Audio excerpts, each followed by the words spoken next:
dark in the background too. Yeah, your back corner's all dark. There's towel over there. That's not counting the stuff over here on the shelves in the back. There's another shelf over there.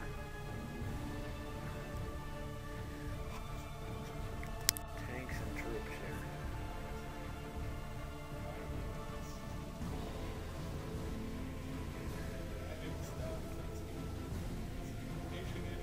That's a proxy model. That's okay.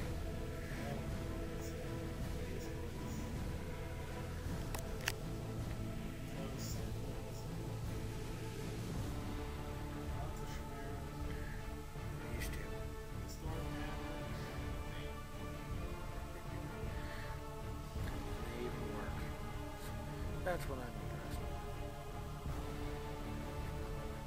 Not completely finished yet, but let's see, some more proxy models. Oops, knocking things over behind me. These are using Titans. Everybody knows who that is. That's that can. AT-AT walkers make great, like, yeah, it's Scout Titan. A little bit bigger than the Sentinel, a little bit smaller than the Titan.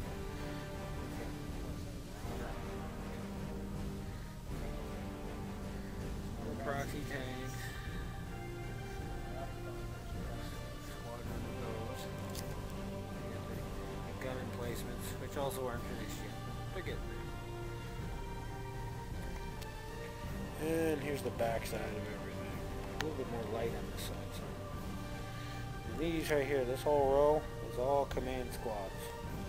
Command squads, command squads. There's enough to compensate for every squad of infantry out there. In every vehicle. You know, we still play 2nd edition because we think it's the most fun. But this still has similar organization to the new style. But yeah, 40,000 points. Imperial Guard. Entire regiment and then some, with some Tau allies. And we're going to be playing, how many points a side?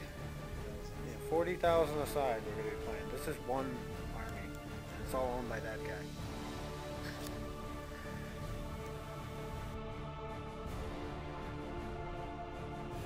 Something not many people probably see anymore, because I don't even think they're in the codex in the new edition. But Rattling snipers. And he's got lots of them. They're hiding between the tanks. There's more. More. These models over here, the original Games Workshop Stormtroopers, that they only made for like a year, if that. That over there, hard to see, is a squad of the original Morning Iron Guard. Apparently were wiped out in Civil War.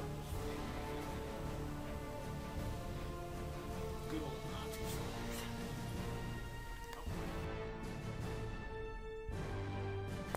There we go. This is something, if you've played Warhammer forever, you may recognize. If not, you probably have no idea. It's a rogue trader robot. And it is a Games Workshop model from way back when. We're talking 1st edition stuff. And he's really, really mean in the 2nd edition. Your best bet is to blow him up when he's on the other side of the board and not let him get anywhere near you. Over that. Here's something many people haven't seen. It's the old Epicast termite. I don't even know if it still exists in the game anymore. In 2nd edition, they were obnoxious. Put a squad of guys in here. I think it was a Space Marine transport at the time. Imperium. Digs under the ground, and the only thing that can hit it are mortars and vibro cannons. Until it comes up, and then it lets out its guys and goes around and rams people with this big pointy thing and does lots of damage.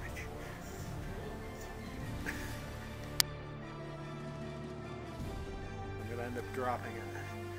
This is homemade tank destroyer hunter, whatever you call them.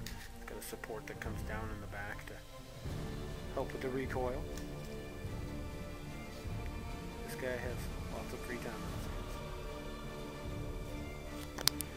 This thing, unpainted yet, but there's a homemade Lehman Russ, all with assault cannons, because he's a sick bastard. And all the turrets and sponsons on it move. It's actually a pretty good scale. Yeah, this here, regular Lehman here. Not bad, especially for being completely homemade from just bits laying around.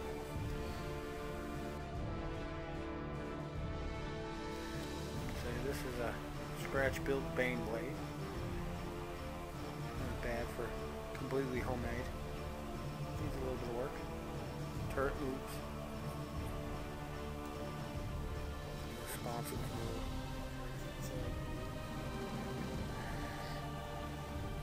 The entire thing is made out, oh, you painted the bottom too, so you can't see. The whole thing's made out of styrofoam.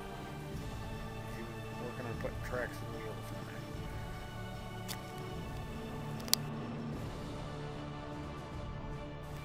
So the mother of all tanks, which I need to get for my orc still. Homemade Stormhammer. Complete with 4 battle cannons, an auto cannon, 4 sponsons with glass cannons and 3 linked heavy boulders. Recoil bars so it doesn't flip over. They think are a little unneeded for a super heavy tank. But again, the entire thing's made out of styrofoam. Yes, I'm sure you've all seen that poster. There's no such thing as too many guns. This thing here, a Star Wars fan might recognize. Used to have 3 legs, looks cooler with 2. And he's using it as a Reaver Titan with some disgusting weapons. I don't even want to know what he armed it with, but fits in here, I mean, scale-wise. It's right up there with the super heavy tanks, so it serves its purpose. And any Mech Warrior fan will remember this shape. You don't even need to ask. And this is a Wolfhound Titan because we're cheap and nobody wants to spend $300 for a Forge World one. And this serves more than its purpose. There's an old die-cast model kit from Electronics Boutique. What was it? I remember when I had those. I should have picked one up myself. But it serves its purpose well. Has machine guns. Guns on the arms, thorax, nasty sick things, and warp shields now. These are ingenious models. It's a, I think an Apache, or a Cobra of some sort. Well, it was a helicopter, turned into a Marauder, and I think they turned out really nice. And they tend to blow up all my troops when I blow them up because they crash into me. There's 4 of these. I blew up all 4 of them in one turn. And they managed to blow up 6 of my Predators and a Dreadnought and a bunch of troops and disable a couple other things. So, yeah.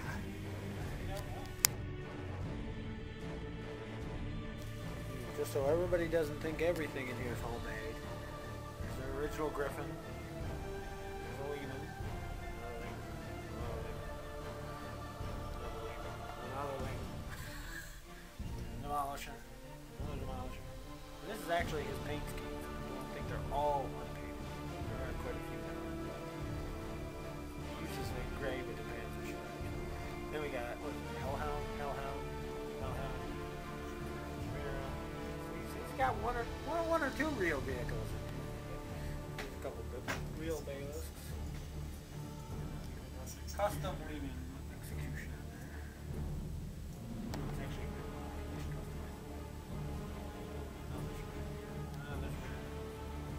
5 million pigs he's using Portuguese. And this thing. I know what this thing's going to be used as. He won't tell you, but I will. What do these big missiles look like to you? Yeah, that's coming at my Gargant. I can see it already.